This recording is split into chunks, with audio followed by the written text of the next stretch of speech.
Hablemos de Viktor Frankl. Él fue un psiquiatra, pero sus ideas más profundas, las que tienen que ver con el sentido de la vida, nacieron, y esto es literal, en medio de una tragedia inimaginable. Y justo esa es la gran pregunta que Frankl se hizo y que de hecho guió toda su obra. O sea, ¿cómo es posible ser libre por dentro cuando por fuera te han quitado absolutamente todo?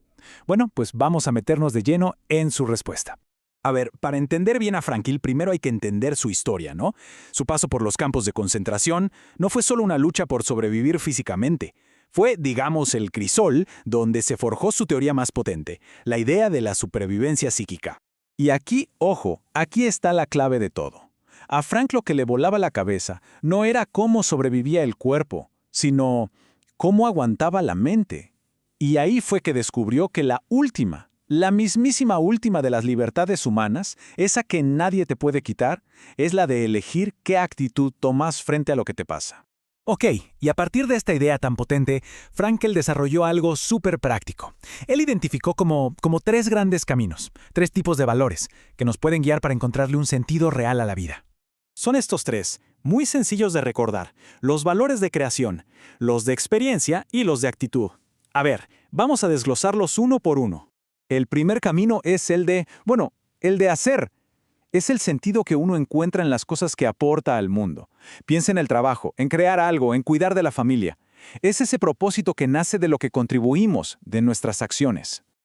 Ahora, el segundo camino es distinto. Es más hacia adentro. Aquí no se trata de lo que hacemos, sino de lo que recibimos del mundo. ¿Sabes? Una experiencia increíble, la belleza de una canción, el amor.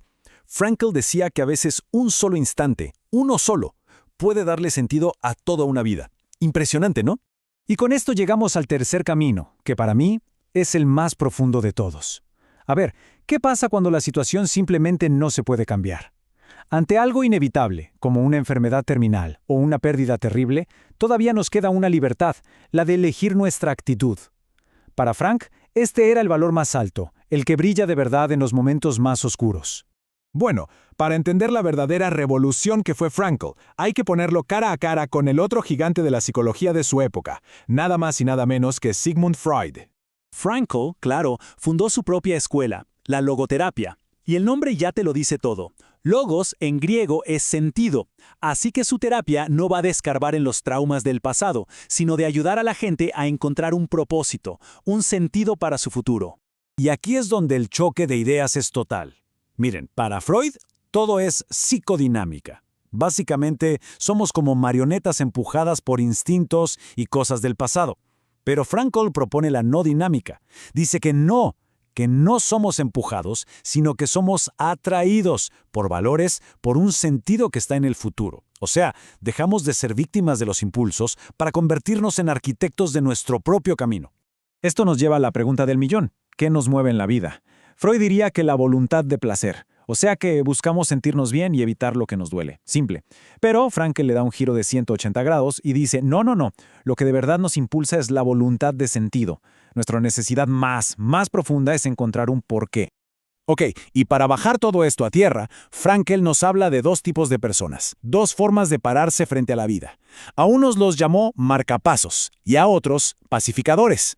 Por un lado están los marcapasos. Piensen en gente que vive en una especie de tensión creativa, que busca activamente el sentido, que le planta cara a la vida. Usan su voluntad para ir tras un propósito. Y en la otra esquina, los pacificadores. Para ellos, la prioridad es la calma, evitar el conflicto a toda costa. Su meta es descargar la tensión, no usarla para crecer. Lo que nos deja con esta pregunta que es clave.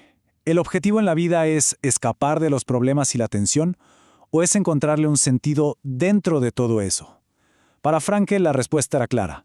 La terapia no puede ser un escondite. La meta no es eliminar la tensión, sino aprender a usarla, a canalizarla y sí, a encontrarle un sentido incluso a lo que nos hace sufrir. Y así vamos llegando al corazón de todo el pensamiento de Frankl. Y es que esta búsqueda del sentido es una tarea personalísima, intransferible. Es una responsabilidad de cada uno. Esta frase de Frankl lo resume todo, de verdad. El sentido de la vida no es una receta de cocina que te puedan dar.